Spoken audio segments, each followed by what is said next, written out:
Meus irmãos, no vídeo de hoje eu quero iniciar com uma pergunta. Você ama tanto uma pessoa a ponto de você trocar a sua vida pela dela? Tem alguém que você ama tanto a ponto de que se essa pessoa estivesse prestes a morrer, você iria trocar o seu lugar pela vida dela e fazer com que aquela pessoa vivesse e você morresse? Existe alguém em que você teria tanto amor? Será que seria o seu pai, a sua mãe, seus filhos? Seria o seu marido, sua esposa? Será que existe uma pessoa que, se essa pessoa estivesse prestes a morrer, você ia dizer: não, eu dou a minha vida para que ela viva? Eu dou a minha vida em troca da vida dela. Será que existe essa pessoa na sua vida a ponto de você trocar a sua vida para que ela sobrevivesse? Porque o vídeo de hoje é sobre justamente isso. Alguém que trocou a vida dele para que a gente vivesse. Eu estou falando nada mais, nada menos que Jesus. E o tema de hoje é Jesus, o amor maior. Por quê? Porque ele foi esse alguém que olhou para nós, mesmo nós em estado de pecadores, e ele decidiu se doar, ele decidiu se entregar à morte para que nós pudéssemos viver. Ele foi esse alguém em que a faca estava apontada para nós, a pena de morte, a condenação estava sobre nós.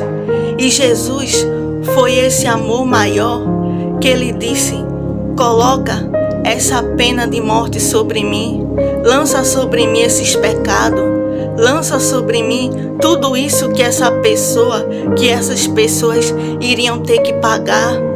A morte deles lança sobre mim.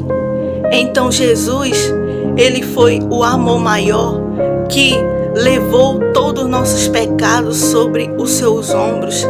Ele levou todas as nossas dores, todo o nosso peso, todas as nossas iniquidades. Ele carregou até a cruz. Jesus, ele não é apenas um herói, mas ele é o amor maior que a humanidade já conheceu.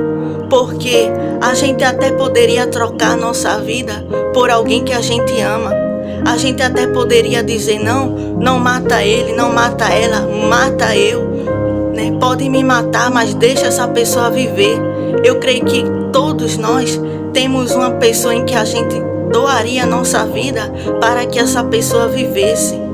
Mas você doaria a sua vida para alguém que iria te esbofetear? Você doaria a sua vida para alguém que iria te colocar numa cruz? Você se sacrificaria por pessoas que iriam te rejeitar? Pessoas que iriam te abandonar? Que iriam fingir que você não existe? Você teria a mesma atitude de se doar por essas pessoas? Porque foi o que Jesus fez. Ele se doou, mesmo sabendo que grande parte da humanidade iria rejeitá-lo. Ele se doou, mesmo sabendo que iriam cuspir na sua face, iriam colocar pregos em suas mãos, iriam açoitá-lo, colocar uma coroa de espinhos em sua cabeça. Ele se doou por aquelas pessoas, ele se doou por mim, ele se doou por você. E você seria capaz de todo esse sacrifício por amor a pessoas que iriam te fazer o mal? Pois esse amor maior, ele foi capaz de tudo isso por nós. Ele suportou toda a dor da rejeição, toda a dor do escárnio, das zombarias que faziam contra ele. Ele abriu mão da sua glória, ele sendo rei, ele desceu, se fez carne, nasceu no ventre de uma mulher para que ele pudesse se doar por nós, para que ele pudesse ser crucificado na morte mais dolorosa que existia naquela época, porque naquela época de Jesus, eles condenavam os maiores marginais, aqueles que tinham cometido os mais pesados crimes, eram condenados à pena de morte na cruz. Porém, qual foi o pecado de Jesus? Qual foi o seu crime? Qual foi o seu erro? Ele muito nos amou, e aquelas mãos que ali estavam com pregos, ele usou para curar.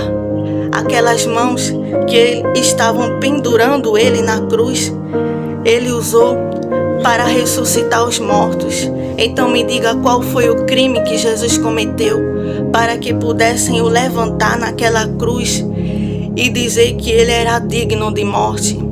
O homem que lutou a causa dos pobres, o homem que disse: ama ao teu próximo como a ti mesmo, o homem que disse que a gente deve pegar os nossos bens e repartir com os necessitados, o homem que disse que nós devemos amar mesmo aqueles que nos magoa e nos machuca, o homem que foi traído por um dos seus discípulos, que andava com ele, sentava na sua mesa, repartia com ele o pão, via ele fazendo todas aquelas obras e mesmo assim traiu ele com um beijo por 30 moedas de prata. Judas o traiu. E quando Judas se aproximou de Jesus, Judas pensava ali consigo. Na minha conjectura humana, eu acredito que Judas começou ali a pensar: quando eu me aproximar de Jesus, ele vai logo me chamar de traidor. Ele vai dizer: tu não era meu amigo, tu não era aquele que andava comigo, tu não era aquele que sentava na minha mesa, que eu abria a porta da minha casa para ti, que eu te dei poder, eu te ensinei como expulsar demônio, e tu me trai com um beijo. Então, na minha conjectura, Judas estava ali pensando que Jesus iria jogar na face dele todo aquele erro que ele estava cometendo. Mas, para a surpresa de Judas e para a nossa surpresa, qual foi a reação de Jesus em ver a traição de Judas? Ele chamou Judas de amigo. Ele disse: amigo, que fazes? O que viesse fazer, faze-o. Então, quando Judas saiu dali da presença de Jesus, a Bíblia relata que Judas entrou num poço de desespero sem fim, né? Eu acredito que o coração dele começou a ficar em pedaços e ele começou a se lembrar: Jesus é tão amoroso, Jesus era meu amigo, Jesus fez tantas maravilhas, como eu fui capaz de trair ele. E quando eu beijei, em vez dele me esbofetear, em vez dele falar toda a palavra contrária contra mim e me dizer que me condenaria, mas ele me chamou de amigo. Então eu acredito que naquela hora o amor de Jesus começou a constranger de uma forma tão grande Judas, que ele ficou sem chão. Ele começou a se lembrar que Jesus era o próprio amor e o porquê que ele tinha traído o próprio amor, o porquê que ele tinha traído aquele que não tinha pecado, aquele que era mais puro que uma criança, aquele que não tinha erro, que não tinha feito nada de errado. Muito pelo contrário, todas as obras de Jesus eram obras aprovadas pelo nosso Pai Celestial, porque Jesus foi enviado por Deus para cumprir as suas obras. Então, nele não havia defeito, nele não havia malignidade, mas todas as obras dele eram puras e boas. Então, qual pecado ele tinha? E Judas ali começou a se lembrar.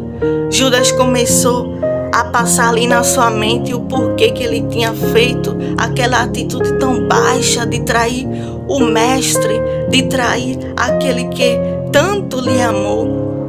E quando ele saiu dali, ele foi tentar reparar o erro dele, foi lá naqueles homens, levou as moedas de volta e começou a dizer: toma essas moedas, eu quero que vocês vão lá, libera Jesus, porque eu não quero mais isso. E aí ele tentou fazer com que aqueles homens liberassem Jesus, depois que ele viu o erro que ele cometeu. Mas aí eles pegaram aquelas moedas e jogaram no chão e disse: isso é problema teu, né? Se tu se arrependeu agora, se tu voltou atrás agora, isso é problema teu. E eles ali levaram Jesus para ser morto, para ser crucificado. E então o que aconteceu é que quando ele estava ali, ele viu que aquela situação não ia mais poder ser revertida. O que ele fez? Ele disse: eu vou me enforcar. Por quê? Porque não tem mais jeito. Não tenho mais como tirar Jesus da mão daqueles seus opressores. Eu não tenho mais como reverter a minha maldade. Eu não tenho mais como reverter aquilo que eu fiz. Então o remorso caiu tão grande sobre Judas que ele não achou outra saída a não ser se entregar à morte. Mas eu venho aqui te dizer: a morte não é a saída.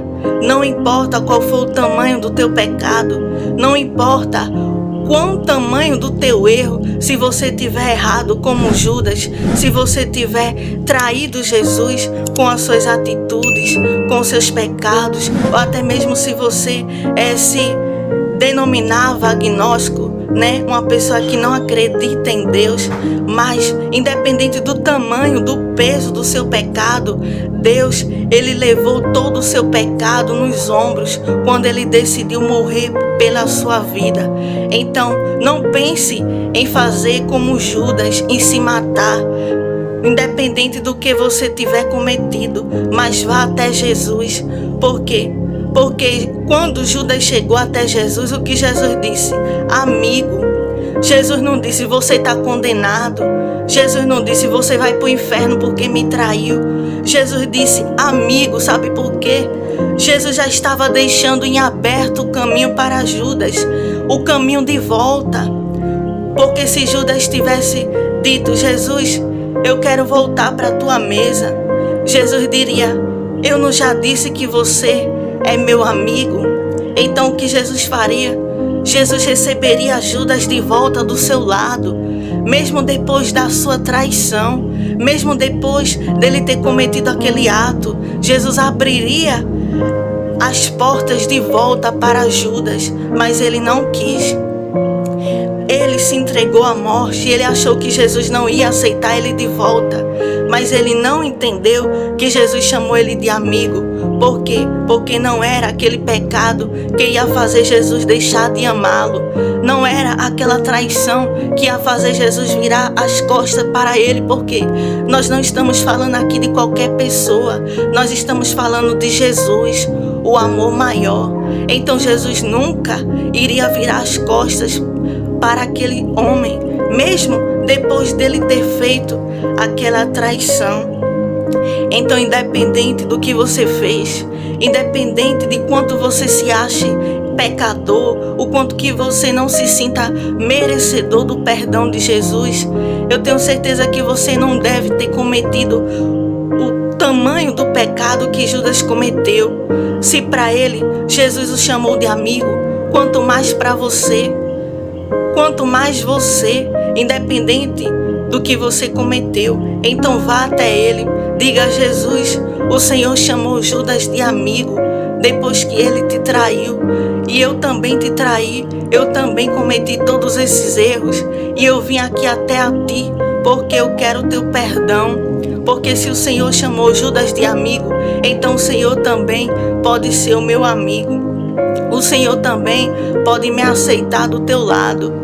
Porque eu reconheço que eu agi como Judas. Eu reconheço que eu feri os teus princípios, que eu fiz coisas que não te agradaram. Mas como o Senhor ia aceitar Judas, então eu te peço, me aceita também. E Jesus, ele sendo o amor maior, ele não vai te rejeitar. Porque não foi só Judas, dos discípulos dele, que traiu Jesus. Existia um discípulo chamado Pedro. Pedro, ele não traiu, mas ele negou.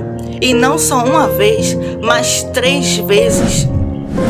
Quando chegaram até ele para dizer: tu andava com Jesus? Ele disse: eu não. Tu conhecia ele? Você está enganado. Então ele ali negou 3 vezes que conhecia, que andava, que era amigo de Jesus, porque ele estava com medo de ser morto, porque ele já viu que pegaram Jesus, ele seria o próximo. Então o medo fez com que ele estagnasse, o medo fez com que ele negasse Jesus, e aconteceu quase a mesma coisa. Ele saiu, e foi chorar amargamente. Mas diferente de Judas, que teve todo aquele remorso e se matou, Pedro, ele teve um arrependimento. E arrependimento é diferente de remorso. Qual é a diferença, irmã Ruth? Por quê? Remorso é quando a gente comete um algo e aquele algo traz uma consequência negativa. Então a gente fica com aquele peso na consciência, querendo voltar atrás e refazer para que aquilo não acontecesse. Então, mais possivelmente a gente cometeria aquele mesmo erro novamente. Mas a diferença do remorso para o arrependimento é que quando a gente comete um algo e a gente se arrepende, a gente chora, a gente fica ali muito triste e a gente diz para a gente mesmo: eu sou um miserável, eu sou um desprezível, por como que eu fui capaz de fazer isso? Então a gente se humilha, a gente reconhece, o que a gente fez, mas se a gente fica ali todo soberbo, inchado, então quer dizer que não teve arrependimento, quer dizer que só teve remorso, só foi de boca para fora. Mas quando é arrependimento, a gente fica completamente humilde, a gente diz: eu fui um desprezível, eu te traí, eu fiz isso de errado, eu cometi este pecado. Então essa é a diferença, Aquele que se arrepende, ele muda de verdade e ele se humilha porque ele sabe que ele está errado e ele se arrependeu verdadeiramente daquilo que ele fez. E Judas, ele teve um remorso que era o seu caráter que já era deturpado, e ele possivelmente trairia Jesus novamente. E ele foi ali e se enforcou. Porém Pedro teve um arrependimento. Pedro chorou amargamente, se sentiu, eu acredito que ele se sentiu ali um lixo, um desprezível. Como que eu pude negar Jesus? Como que eu pude fazer isso com ele? E a Bíblia relata que o choro dele foi amargamente. E ele ali, depois de chorar, a vida dele se dividiu em 2 esferas. Antes e depois de ele ter negado Jesus. Porque antes ele era uma pessoa sanguínea, uma pessoa que ninguém podia bater de frente com ele, que ele já tirava a espada, ele já cortava a orelha, ele brigava depois da ceia, ele já era totalmente sanguíneo e andava com espada, mesmo sendo discípulo de Jesus. Então, depois que ele cometeu aquele pecado de ter negado Jesus, ele mudou completamente a sua postura. Aquele homem sanguíneo, ele começou a ser totalmente diferente. Ele não andava mais com a espada física. A espada que ele andava agora era a palavra de Deus. E a Bíblia relata que a sombra de Pedro curava, aonde ele passava, tudo aquilo depois da sua queda, tudo aquilo depois de ele ter cometido o seu maior erro, o erro que ele se arrependeu verdadeiramente e decidiu mudar, porque o arrependimento verdadeiro, ele traz transformação. O arrependimento verdadeiro, ele traz mudança de vida, mudança de caráter, mudança de atitude. Então, se você quer ver, se você realmente se arrependeu, é quando você muda as suas atitudes, é quando o seu caráter, ele é transformado, é quando você não pensa, não age e não fala da mesma forma que antes, mas tudo em você começa a ser mudado, tudo em você começa a ser transformado e a humildade começa a reinar dentro de você. Por quê? Porque o que acontece quando um ser humano ele comete um erro muito grande em que ele se arrepende? O que acontece é que aquilo faz com que ele se sinta um lixo, faz com que ele se sinta o pior ser humano da terra. Então aquilo começa a gerar dentro do coração dele a humildade, começa a fazer ele ser mais manso, começa a fazer ele ser mais gentil e começa ali a mudar o coração dele, porque a pessoa diz: como eu fui capaz de fazer aquilo, como eu tive coragem de cometer aquele ato. Então a pessoa se sente tão desprezível, tão miserável, que a pessoa começa a se ver pequeno, a se ver como um ser, um verme, né? E a pessoa ali começa a gerar dentro do coração a humildade, a mansidão, a paciência. Então tudo aquilo é gerado depois da queda, depois do erro, depois do pecado, que a pessoa verdadeiramente se arrependeu. E foi isso que aconteceu com Pedro. Pedro, ele teve toda aquela transformação, porque o arrependimento dele, o choro dele amargo, foi um choro de arrependimento sincero. Por isso que ele foi transformado. Por isso que a vida dele, dali em diante, mudou como se muda da água para o vinho. E a partir dali, a história dele se fez tudo novo.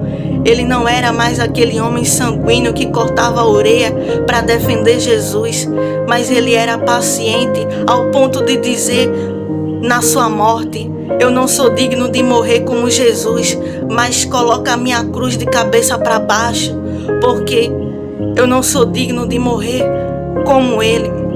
Então, foi uma transformação tão grande na vida de Pedro que os seus frutos revelaram o seu arrependimento verdadeiro. Então é isso que acontece quando a gente se arrepende de verdade, quando a gente vai até Jesus se humilhando e reconhecendo que a gente é falho, reconhecendo que a gente é imperfeito, reconhecendo que a gente é pecador. Então, para não ficar só em minhas palavras, vamos começar aqui, meus irmãos, a leitura. Vamos falar primeiramente sobre a crucificação de Jesus. Quando Jesus, ele estava ali sendo crucificado, veja o que aconteceu. Em Lucas, capítulo 23, e o versículo do 33 ao 36, que diz assim: e quando chegaram ao lugar chamado a Caveira, ali o crucificaram, e aos malfeitores, uma à direita e outra à esquerda. E dizia Jesus: Pai, perdoa-lhes, porque não sabem o que fazem. E repartindo as suas vestes, lançaram sortes. E o povo estava olhando, e também os príncipes zombavam dele, dizendo: aos outros salvou, salve-se a si mesmo, se este é o Cristo, o escolhido de Deus. E também os soldados escarneciam dele, chegando-se a ele e apresentando-lhe vinagre. Então veja aqui toda a humilhação da crucificação que Jesus passou. Jesus teve sede, mas ele já sabia que iriam dar a ele vinagre. Então, para adiantar logo aquele processo e acabar logo aquela cena, ele logo disse: eu tenho sede. E eles ali deram vinagre na boca de Jesus. E Jesus ali deu seu último suspiro e ele morreu. E Jesus ali estava sendo zombado, ele estava sendo escarnecido, estavam rindo, estavam cuspindo na sua face. E aqui no versículo 34, preste bem atenção nas palavras que Jesus falou. E dizia Jesus: Pai, perdoa-lhes, porque não sabem o que fazem. E repartindo as suas vestes, lançaram sortes. Como que alguém teria coragem de ser esbofeteado, ser cuspido, ser traído, ser negado, colocarem uma coroa de espinhos sobre a cabeça e a pessoa olhar para aquelas pessoas que estão lhe ferindo, que estão lhe crucificando, que estão colocando prego nas suas mãos, nos seus pés, como que qualquer um de nós teria a força, a coragem, o amor para olhar para aquelas pessoas e dizer assim para Deus: Pai, perdoa-lhes, porque eles não sabem o que fazem. Qual de nós teria esse tamanho amor? Qual de nós conseguiria perdoar aquele que estava ali lhe maltratando, aquele que estava ali ferindo a sua pele, ferindo o seu físico? Quem de nós teria tanto amor ao ponto de liberar o perdão imediato enquanto ainda está sendo açoitado, enquanto ainda está sendo escarnecido, enquanto ainda está ali sendo maltratado? Quem de nós teria essa coragem? Quem de nós teria esse amor? Porque muitas vezes a gente até consegue perdoar, muitas vezes a gente é ferido por alguém, a gente pode ser traído, pode ser ferido por alguém, e a gente depois consegue até perdoar, a gente consegue liberar o perdão, porque Jesus, ele nos ensina a perdoar. E a gente até consegue, depois de um tempo, depois que aquela dor já cicatrizou, depois que não dói mais, depois que aquilo já passou, a gente até consegue perdoar. Mas enquanto ali a gente está sendo ferido, enquanto estão dando no nosso rosto, enquanto estão cuspindo na nossa face, enquanto estão martelando a nossa mão com prego, a gente é capaz de liberar o perdão? Enquanto estão fazendo mal para nós, enquanto estão nos perseguindo, enquanto estão zombando, enquanto estão nos ofendendo, nós somos capazes de liberar o perdão no meio do processo? Assim como Jesus liberou? Será que nós somos capazes de refletir em nós aquilo que Jesus nos ensinou? Porque essa é a lição que nós tiramos com essa palavra. Porque muitas vezes a gente não quer perdoar quando nós somos perseguidos, quando fazem males contra nós. A gente olha para aqueles que nos cercam, que nos ferem, e a gente às vezes não consegue perdoar. Mas será que a gente hoje pode ser capaz de olhar para o sacrifício de Jesus e também poder perdoar? E também poder estender a mão e poder dizer: Pai, perdoa-lhes, porque eles não sabem o que fazem? Que nós possamos seguir esse exemplo, que nós possamos olhar para o que Jesus nos ensinou e possamos ter essa mesma ousadia de liberar o perdão enquanto ainda estamos sendo machucados, enquanto ainda estão nos ferindo, enquanto ainda estão nos causando dores e sofrimento. Que nós possamos ter esse amor maior ao ponto de perdoar enquanto ainda está sendo machucado. Vamos agora para a segunda parte, entender sobre o que é esse amor maior, porque eu estou me referindo a Jesus como o amor maior. Então vamos aqui para Lucas capítulo 10 e o versículo do 30 ao 35, que diz: E respondendo Jesus disse: Descia um homem de Jerusalém para Jericó e caiu nas mãos dos salteadores, os quais o despojaram e, espancando, se retiraram, deixando-o meio morto. E ocasionalmente descia pelo mesmo caminho certo sacerdote, e vendo-o, passou de largo. E de igual modo também o levita, chegando àquele lugar, e vendo-o, passou de largo. Mas um samaritano que ia de viagem chegou ao pé dele, e vendo-o, moveu-se de íntima compaixão, e aproximando-se, atou-lhe as feridas, aplicando-lhes azeite e vinho. E pondo-o sobre a sua cavalgadura, levou-o para uma estalagem e cuidou dele. E partindo ao outro dia, tirou 2 dinheiros e deu-os ao hospedeiro e disse-lhe: Cuida dele, e tudo o que demais gastares, eu te pagarei quando voltar.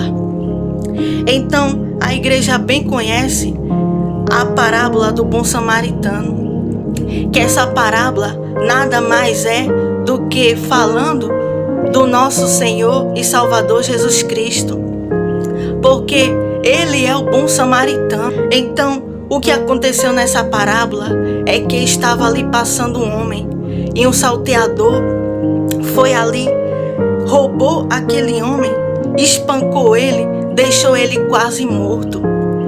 E passou um levita e virou o rosto. Depois passou outro e também fez a mesma coisa. Mas depois passou o bom samaritano. E o que aconteceu é que ele foi até aquele homem que já estava quase morto, levou até uma estalagem, deu 2 dinheiros e disse que iria pagar o resto a ele quando ele voltasse. Então, eu vou aqui falar o que essa parábola quer nos trazer, porque este homem que foi assaltado está se referindo aos pecadores, porque a Bíblia fala que o diabo, ele veio para matar, roubar e destruir. E aqui a Bíblia fala do salteador, que nada mais é do que um ladrão. E esse ladrão roubou aquele homem e quase o matou, quase tirou a vida dele e deixou ele ali à beira do caminho. Então o que isso está falando é que o inimigo foi lá e tentou destruir aquela alma, tentou destruir aquele pecador e deixou ele ali à beira do caminho jogado. Mas muitos crentes, que a Bíblia aqui se refere como um sendo levita e outro sendo sacerdote, ou seja, eram cristãos, eram pessoas que estavam já servindo a Jesus, que já serviam a Deus. Eles passaram por aquele pecador e viraram o rosto. Eles passaram por aquele homem e não se compadeceram. Mas o que eles fizeram? Eles foram embora e deixaram aquele homem jogado naquele caminho. Ou seja, não ligaram para a alma daquele homem, não ligaram para a sua situação. Porém, chegou um que olhou para aquele homem e fez o que ninguém mais fez. Um que viu aquele homem jogado, enquanto todos passavam por ele e menosprezavam e dizia: não, ele estava na mão do inimigo, o inimigo fez tudo isso com a vida dele, o inimigo destruiu a vida dele, o inimigo jogou ele nas drogas, jogou ele na prostituição, jogou ela no álcool. Então o inimigo destruiu a vida dele e muitos crentes passavam por ele e via ele ali destruído pelo inimigo, via ele jogado, né? Depois do inimigo ter entrado e desgraçado com a vida dele. Então muitos não davam a mínima, né? E diziam: ah, não, ele que procurou. E o inimigo foi lá e destruiu, né? E colocou aqueles vícios, e colocou aquelas coisas. Então julgavam aquele homem em vez de amar. Porém Jesus, em vez de ir lá julgar, o que Jesus fez? Jesus foi, pegou aquele homem, colocou no cavalo e levou para aquele lugar e deu dinheiro para que cuidasse dele. É claro que aqui é a parábola que Jesus conta e que estava se referindo a ele mesmo, né?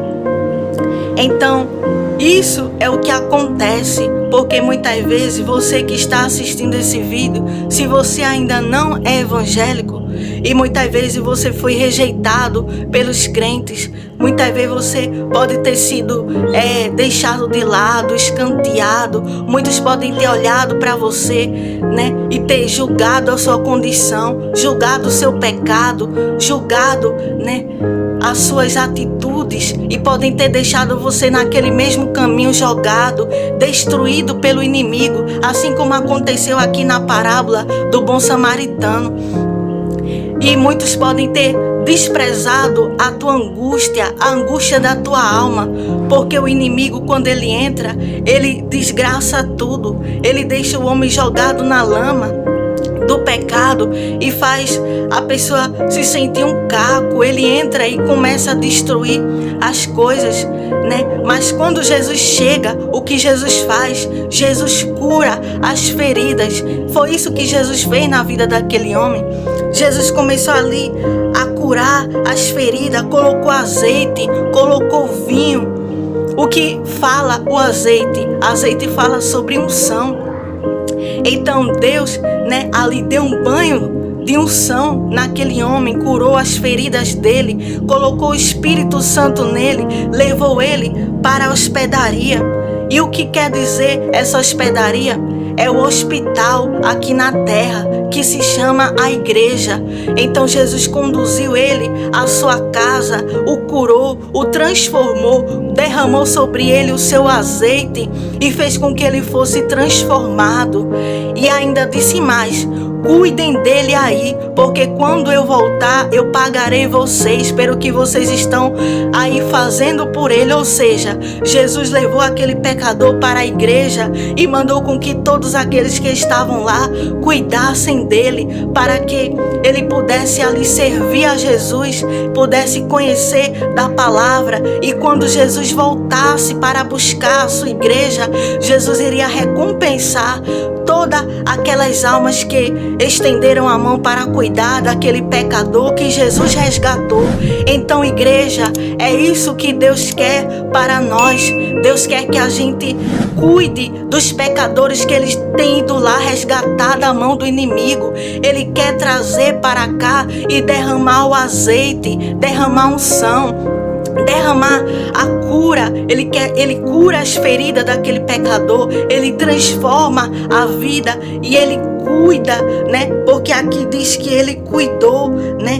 Ele colocou lá e mandou que cuidassem dele. Ou seja, ele nos deu uma missão. E que missão é essa? Que nós devemos cuidar, principalmente daqueles novos convertidos, aqueles que chegam para a igreja, precisam ser acompanhados bem de perto. A gente precisa estar ali perto deles para ensinar eles a palavra, para dizer o caminho que eles devem seguir, para orientar eles no que eles ainda não sabem, porque como nós já sabemos, ninguém nasce sabendo. Então é preciso ensinar, é preciso ter aquele cuidado, ter aquela atenção de mostrar a verdade que ele ainda precisa conhecer. Então que nós possamos ser essas pessoas, igreja, nós possamos ser hospedeiros que hospedam os pecadores que Jesus resgata do mundo, que Jesus resgata do caminho, que estão ali à beira da morte, que o inimigo destruiu, que o inimigo roubou, que o inimigo desgraçou a vida deles. Então que a gente possa ser esses hospedeiros que vão trazer eles para perto e dizer: vamos te ensinar, vamos te orientar. A gente não pode ser aqueles que se acham mais santo. A gente não pode se achar mais perfeito, porque perfeito só Deus. E quantos tem dentro da igreja que olha para os novos convertidos com desdém? Ah, olha a saia justa daquela menina, olha aquele homem tá vindo de bermuda, mas não se dispõe a ir lá perguntar: você tá precisando de saia nova? Você está precisando de calça, meu irmão, para você poder ir para a igreja? Então muitas vezes começam a julgar, mas não querem cuidar. Começam a fazer como aquele levita e o sacerdote. Passam pelo pecador, sabem da necessidade dele, mas em vez de ir lá estender a mão, em vez de ir lá ajudar no que ele precisa, vira o rosto, finge que não viu, porque diz: eu já estou bem com Deus, já estou bem comigo mesmo, ele que fique para lá. Mas não é assim que Deus nos ensina. Então a gente precisa ser esses hospedeiros, porque a Bíblia aqui relata duas qualidades de crentes. O primeiro é esse que ele mencionou, os que viram o rosto para o homem que está ali caído no mundo.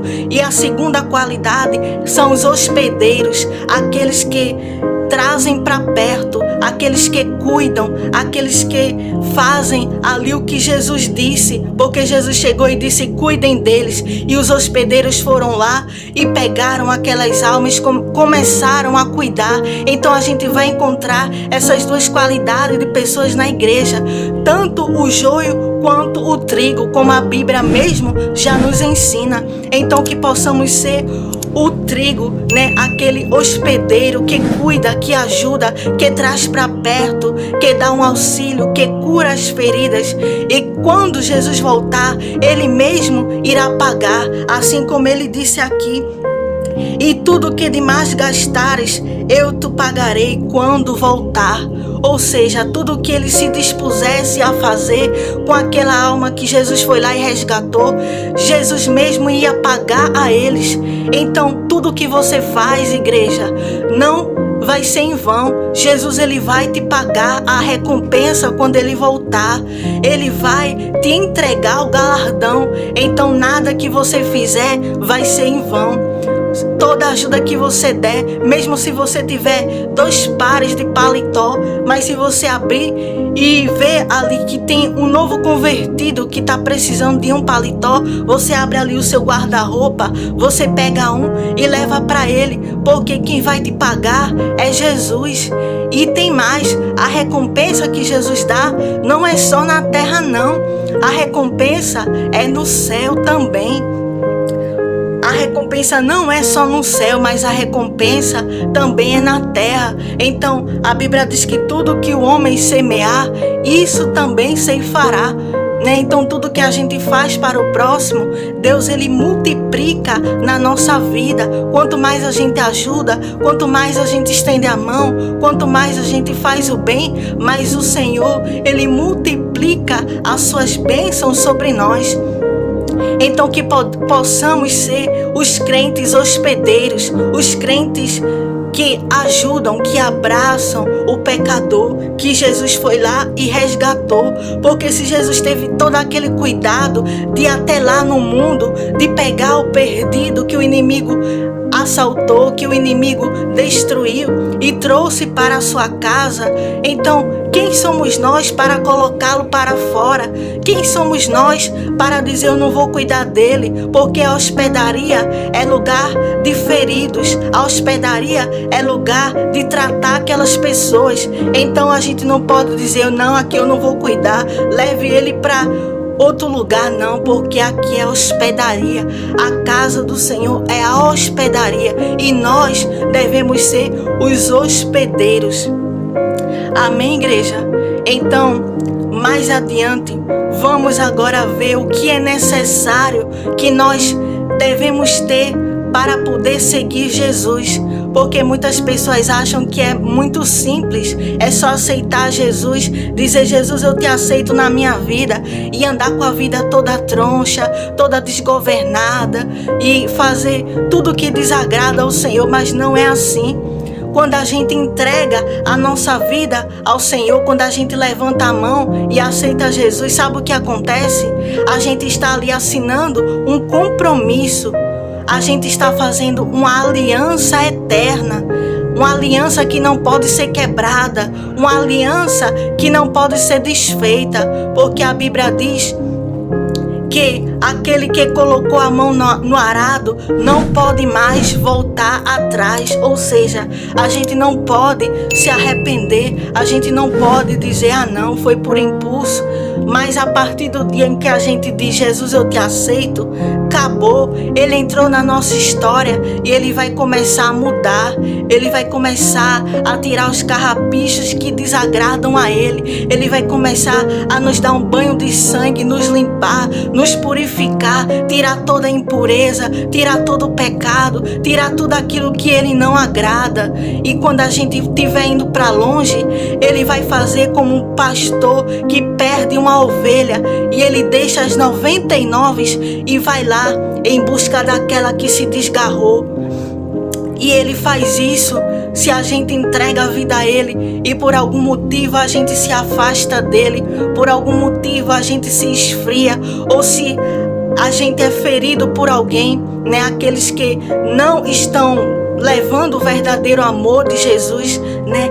E quando a gente pode até se esfriar e se afastar do bom pastor que é Jesus, mas ele tem tanto amor, mas tanto amor, que ele deixa as 99 lá, ou seja, ele deixou lá todos os crentes lá, naquele curral, naquele pasto, e ele vai lá naquele mundo onde está tudo um caos, onde está, né, ali tudo escuro, e a ovelhinha lá encontrada, né, já no frio, longe do pastor, né, precisando daquele aconchego, daquele cuidado que o pastor dava para ela. Então, quando o pastor vai, ele encontra aquela ovelha tão triste, ele encontra aquela ovelha jogada na lama, né, toda suja, né, e ali cheia de marcas, de cicatrizes, que quando ele estava tentando fugir do pastor, o lobo foi lá e disse: ó, aquela ovelha saiu do rebanho. O lobo viu a ovelha saindo, e o que o lobo fez? O lobo, que é o inimigo das nossas almas, ele foi lá para pegar aquela ovelha, para sujar ela de lama, para colocar nela os carrapichos, as sujeiras, as imundícias que tem no mundo. E quando o pastor encontra aquela ovelha, ela está toda suja, ela está cheia de marcas, de ferida, de cicatrizes que o lobo trouxe para ela. Mas aí ele, com todo amor, ele começa a tratar as suas feridas, ele começa a tirar aquelas sujeiras da sua lã, ele começa a dar um banho novamente naquela ovelha, e ele leva ela para perto dele, para perto do seu cuidado, para perto da sua proteção, onde o lobo não pode mais tocar nela, onde o lobo não pode mais ferir a vida daquela ovelha. E ei, você que é afastado do evangelho, você que está aí neste vídeo, você não está aí por acaso, mas o Senhor te trouxe aqui para te dizer: ei, ovelha ferida, ei, eu vou aí te resgatar.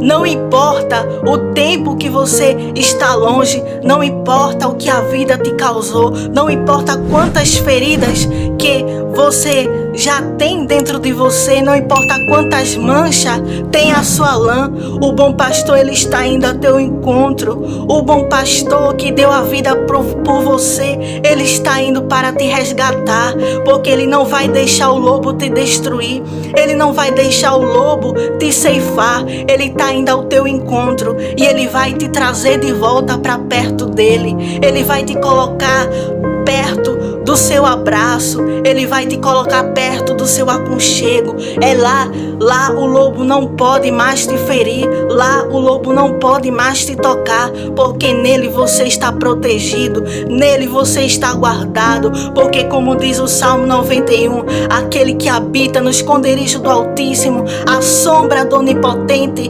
descansará. Então, quando você estiver de volta nos braços dele, você vai estar guardado pela sombra do Onipotente. Se você quer entregar a sua vida a Jesus, entregue a sua vida. Coloque aí nos comentários: eu aceito Jesus agora como meu único e suficiente Salvador.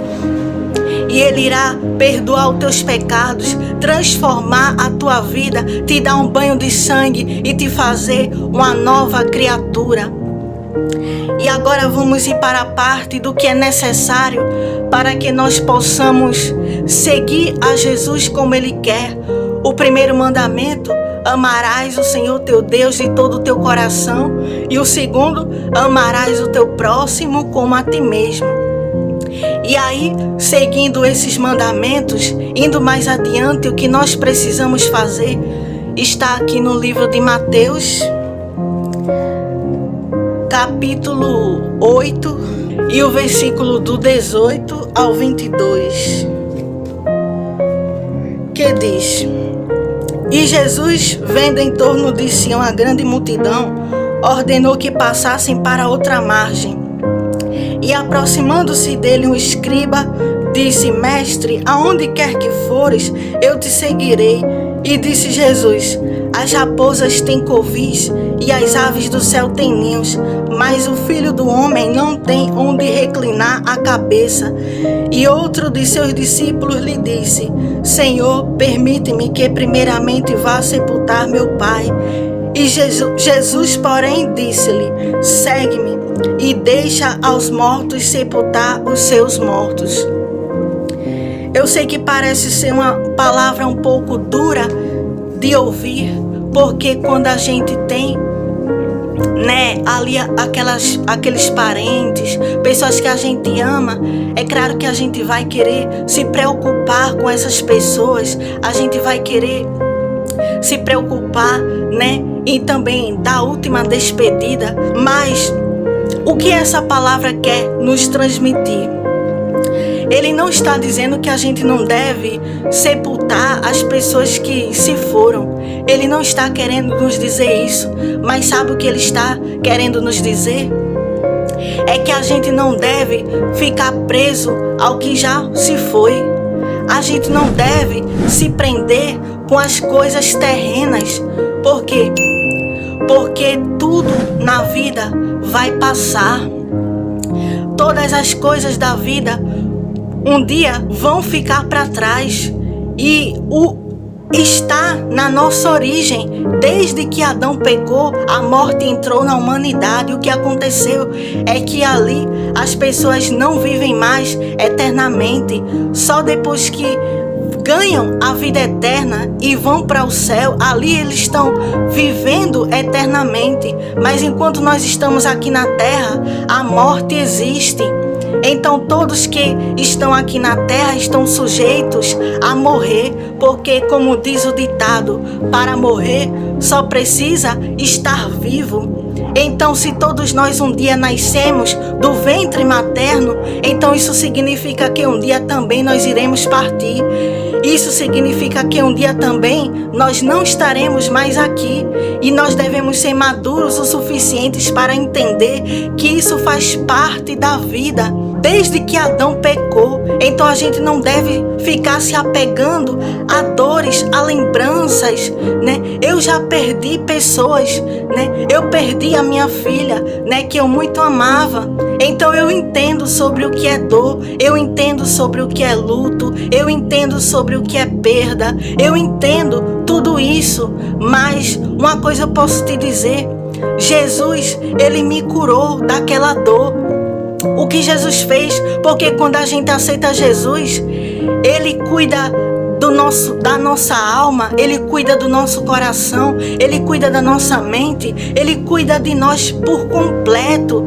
Então ele não quer ver a gente ali caído, desmotivado, depressivo, chorando. Ele não gosta de nos ver assim. Então o que ele faz? Ele vem e derrama sobre nós o seu bálsamo, para que a gente possa voltar a ser feliz, voltar a viver, voltar a se alegrar. E aquilo não consegue mais nos causar dor, aquilo não consegue mais nos causar sofrimento.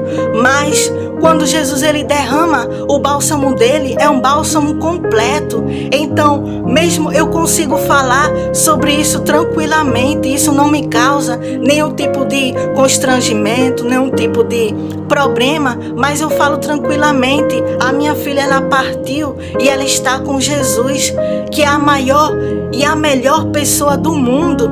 Então, eu sei que alguém que está me ouvindo, você pode ter perdido pessoas que para você era muito importante. Você pode ter perdido pessoas que você até doaria a sua vida para que essa pessoa vivesse. Eu sei que é difícil, eu sei que não é fácil. Quando a gente tem alguém que a gente ama, a gente vê aquela pessoa falecer.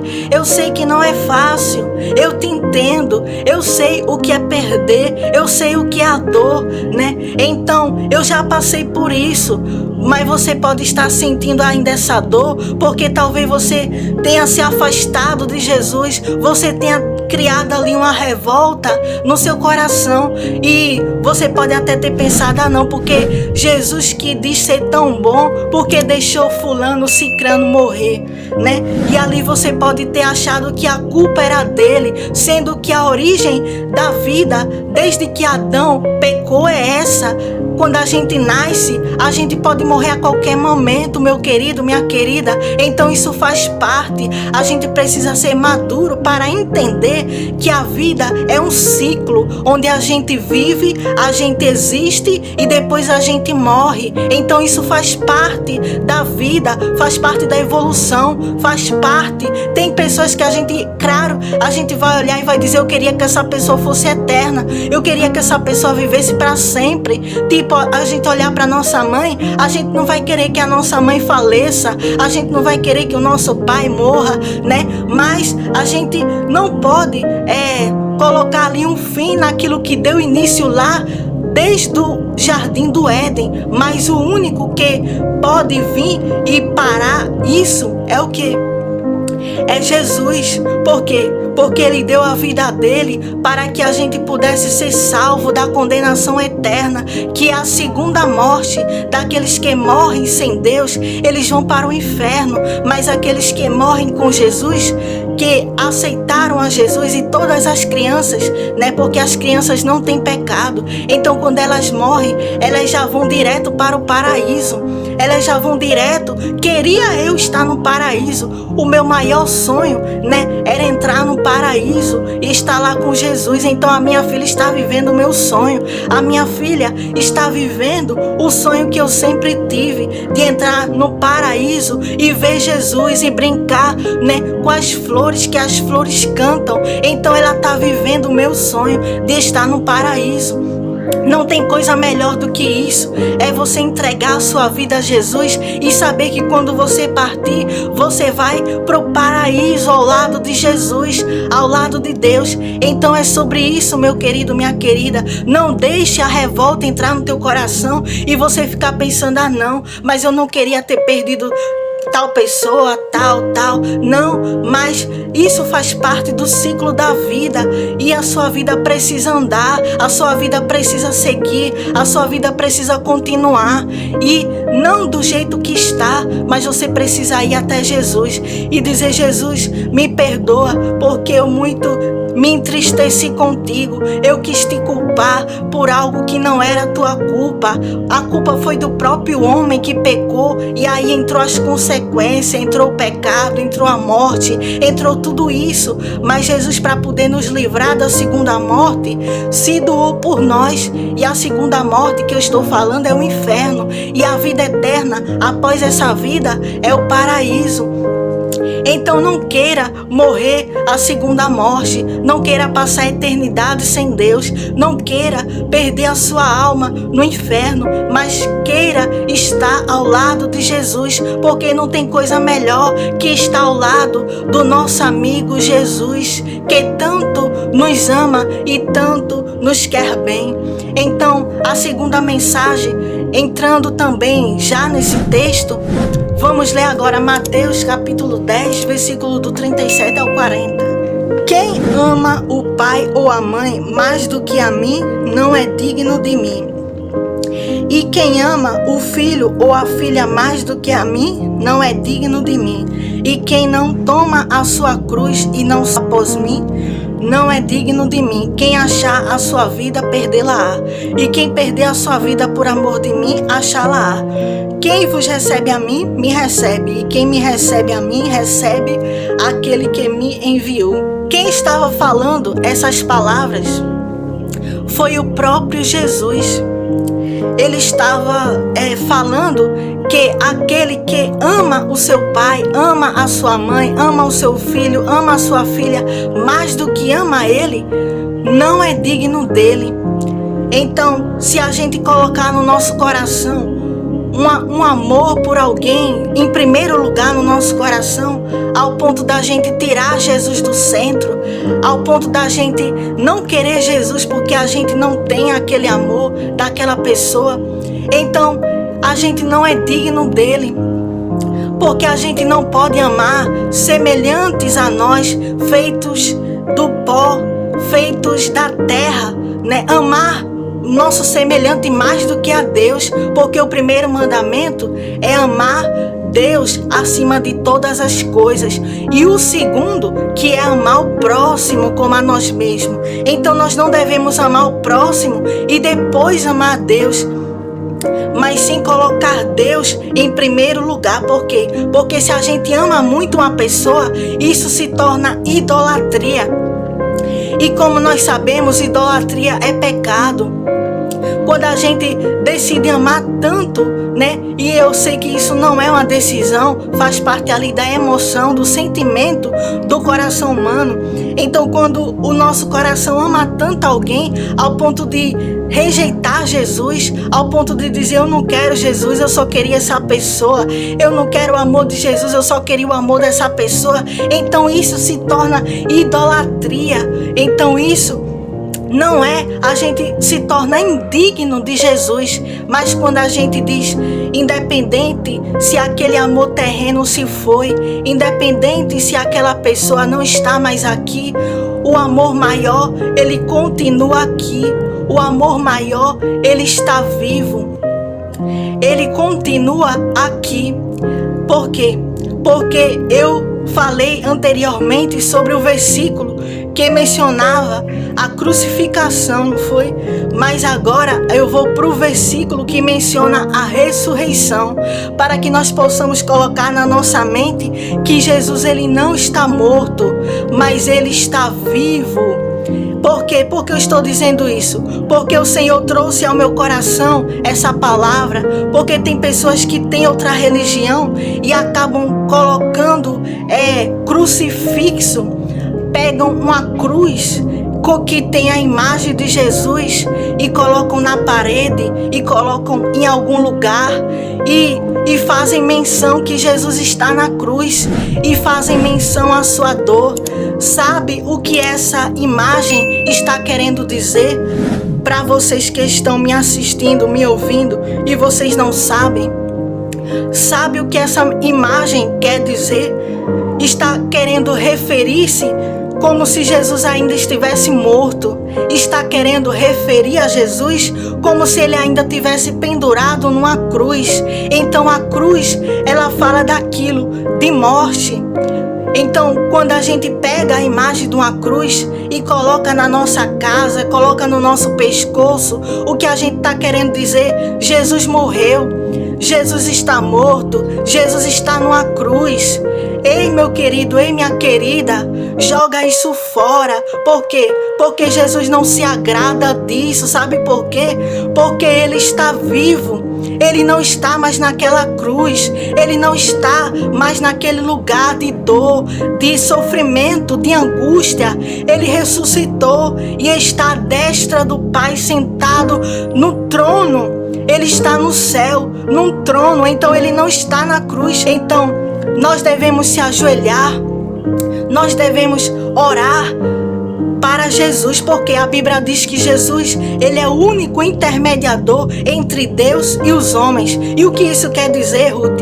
É que a gente não pode colocar outros intermediadores. A gente não pode pegar um ser humano falho como nós, pecador como nós, e se referir a ele e colocar ele na frente de Jesus e dizer: fulano, rogai por mim, cicrano, rogai por mim, porque essa pessoa foi tão pecador quanto nós. Porque o único que não teve pecado foi Jesus. O único que foi crucificado pelos nossos pecados também foi Jesus. E ele, a Bíblia relata que ele é o único intermediador. Ou seja, não existe outras pessoas da terra que a gente pode dizer: rogai por nós. Não existem outras pessoas que a gente pode colocar à frente dele e dizer: intercede por mim. Porque essas pessoas, eu vou te falar a verdade, não estão nem te ouvindo. Mas aquele que te ouve é Jesus. A estátua, ela não te ouve. Ei, acorda, a estátua é de gesso, ela não te ouve. Jesus, ele quer te ouvir. Jesus, ele quer te responder. Jesus, ele quer se manifestar para a tua vida. É claro que às vezes Jesus, ele vai falar com nós porque ele é misericordioso. Mas quando a gente fala para uma estátua, não é Jesus que está recebendo aquela oração. Então tenha cuidado, meu irmão, minha irmã, porque Jesus, ele quer salvar a tua alma. Então vamos agora para a parte em que ele ressuscitou, para a parte em que ele está vivo, aqui em Mateus capítulo 28 e o versículo do 5 ao 7. Mas o anjo respondendo, disse às mulheres: não tenhas medo, pois eu sei que buscai a Jesus, que foi crucificado. Ele não está aqui, porque já ressuscitou. Como tinha dito, vinde e vede o lugar onde o Senhor jazia. E depois, imediatamente, e dizei aos seus discípulos que já ressuscitou dos mortos. E eis que ele vai adiante de vós para Galiléia, ali o vereis. Eis que eu vos tenho dito. Então aqui, Jesus, como nós podemos ver, ele ressuscitou. Ele não está na cruz. Ele não está mais, como muitos colocam ele na parede, pendurado numa cruz. Ele está vivo, ele está no céu, e ele não gosta de ser lembrado como aquele que ainda está na cruz, como aquele que ainda está pendurado no madeiro. Por quê? Porque ele está sob um trono, ele está no céu ao lado de Deus, e ele não está mais naquela cruz. Ele já venceu a cruz, então ele não está mais naquela situação, mas ele está vivo, ele ressuscitou, ele está no céu ao lado de Deus. Então, você que desistiu da sua fé por algum motivo, você que pode ter se entristecido, com algumas coisas da vida, você pode ter se afastado da igreja por conta de pessoas que te feriram, pessoas que fizeram algum mal contra a tua vida, ou você que pode ter se afastado de Jesus porque você pode ter perdido alguém que você amava, e essa pessoa, a falta dessa pessoa causou uma dor tão grande no teu coração, e você acabou desistindo de Jesus porque você achou que Jesus era culpado. Mas como nós vemos aqui, nós não podemos colocar essas pessoas acima dele, nós não podemos colocar elas como centro do nosso coração, porque o único que pode habitar em primeiro lugar no nosso coração é somente Jesus, é somente Deus o Pai e Jesus o Filho de Deus. Então, que você possa ter toda essa instrução, que você possa receber todo esse conselho de bom grado, porque eu estou aqui não para querer trazer discordância, mas eu estou aqui para te revelar as palavras que o próprio Jesus, ele ministrou em meu coração para te dizer. Então que você possa seguir por essa verdade, que você possa seguir por este caminho. Por quê? Porque Jesus, ele te ama. Jesus, ele é o nosso amor maior, que deu a própria vida para nos salvar, que deu a própria vida para que nós pudéssemos ser livres da condenação, do pecado e da morte eterna. Então, se essa palavra falou ao teu coração, deixa o teu like, deixa o amém nos comentários. Se você não é inscrito, se inscreve no canal, porque aqui você vai sempre ouvir uma palavra da parte de Deus. Amém? Que Deus abençoe.